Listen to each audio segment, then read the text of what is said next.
السلام عليكم ورحمة الله وبركاته. النهاردة ان شاء الله هنعمل مع بعض المربى الجميلة اللي احنا شايفينها دي. بصوا قوامها عامل ازاي ولونها عامل ازاي. هنعمل مع بعض مربى البرتقال. بصوا ما شاء الله الكمية اللي عملناها عملت لنا كمية كويسة جدا. عندي هنا كيلو من البرتقال، غسلته كويس جدا وحطيته في حلة وغطيته بالمية وحطيته على النار وهغليه حوالي 3-4 غلوات فقط لا غير. ودلوقتي هقول لكم مع بعض هغليه ليه 3-4 غلوات. هنا بعد ما غليت البرتقال، وده عندي كيلو من الجزر قشرته ووزنته. بصوا البرتقال يا دوب طري حبه صغيرين خالص، يعني انا ما سلقتهوش، هو طري شويه ونزل الميه الصفراء اللي عليه عشان ما يعملش معايا مراره في المربى. الجزر زي ما انتوا شايفينه جايباه كده جزر فريش، غسلته وقشرته ووزنت منه كيلو، يعني كده عندي كيلو جزر وكيلو برتقان. هبتدي هنا ابشر في الجزر. طبعا تقدري تبشريه في محضرة الطعام كده زي ما انا بشرته، او تضربيه في الكبة ناعم تنعميه، او تبشريه في المبشرة العادية اللي هي المبشرة اللي بتمسكيها بايدك وبتبشري، المبشرة اليدوية. انا هنا بشرته بالمبشرة الناعمة. البروسيسور معاه 2 مبشرة، واحدة سميكة شوية بتطلع لك الحاجة سميكة شوية، وواحدة بتطلع لك الحاجة ناعمة. انا هنا عملتها في المبشرة الناعمة علشان الجزر ما ياخدش معايا سوا كتير، لان الجزر بطبيعته لما بيتحط عليه السكر بينشف شوية فبياخد وقت في السوا، فانا طبعا لازم ابشره بانعم حاجة. تمام، هنبشر بقى كمية الجزر كلها. بصي هنا هوريهولك ناعم ازاي، وبعدين هنكمل بقية البشر. طبعا هنا الكبة اتملت فحبيت افضي الجزء ده وهبتدي ابشر بقية الجزر.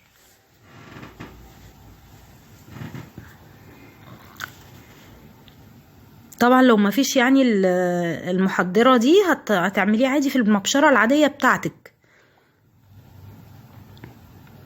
دي كمية الجزر بتاعتنا، ده كيلو من الجزر عليه كيلو من السكر،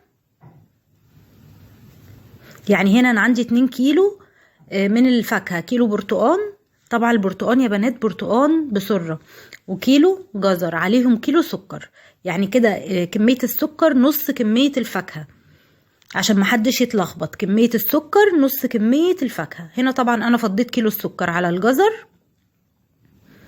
وهقلبه تقليبة كويسة عشان الجزر ينزل ميته. بصوا يا بنات، انا هنا الصينية اللي حطيت فيها صغيرة شوية، يا ريت انتي تكبري الصينية اللي هتحطي فيها عشان تعرفي تقلبي كويس. هجيب البرتقال بقى عشان اقطعه. هشيل طبعا الجزء اللي هو في الاعلى والجزء اللي في الاسفل، وهقطع البرتقال معايا.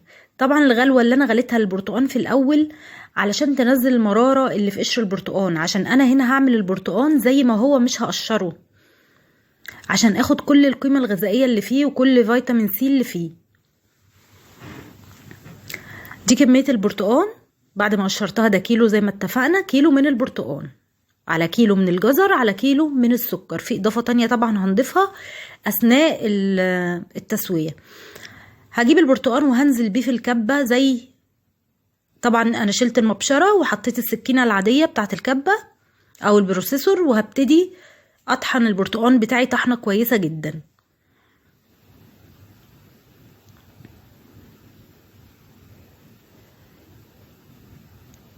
زي ما انتوا شايفين كده هنعمه معايا تنعيمة حلوة، هو مش بياخد وقت يعني.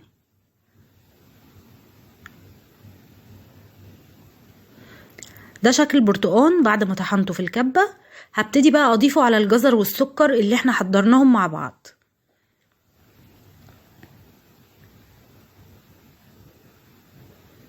بصوا الجزر بدأ ينزل مية بتاعته ازاي. السكر بيخلي اي فاكهة تنزل ميتها. هضيف بقى البرتقال. على فكرة المربى دي يا جماعة رائعة رائعة رائعة والله، يعني طعمها تحفة بجد.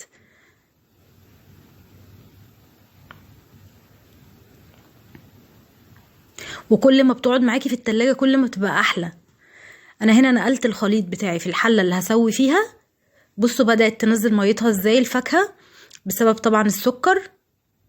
عايزه تسيبيها كده شويه تنزل ميتها اكتر سيبيها، عايزه ترفعيها على النار على طول ارفعيها. انا رفعتها على طول على النار، وبحطها في الاول على نار عاليه، هي كده على النار، هديها التقليبه المظبوطه بتاعتها، وهسيبها هغطيها لحد ما تغلي.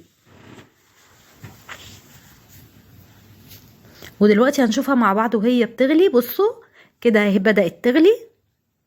هبتدي اضيف عصير ليمونتين، طبعا الليمون عشان خاطر المربى ما تسكرش معايا. هقلب بقى كده تقليبه كويسه، وههدي النار خالص، وهغطي الحله.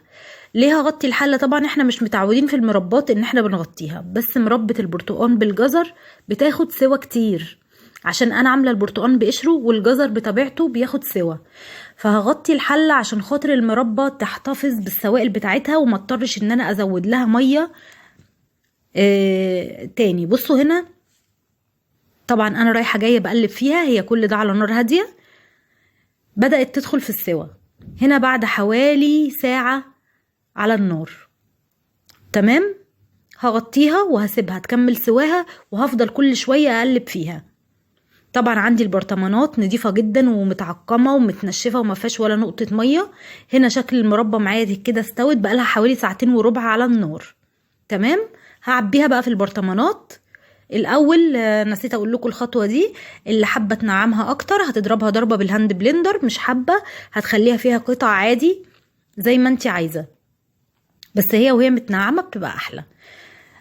هنا بعد ما عبيتها معايا في البرطمانات، بصوا عملت لي ما شاء الله كميه كبيره، والمربى طالعه ممتازه ممتازه، وقوامها ممتاز جدا. هتعرفي ان هي استوت ان انت هتشوفي، هتاخدي قشره من البرتقال وتشوفيها طريت معاكي ولا لا، وبكده بتكون المربى استوت.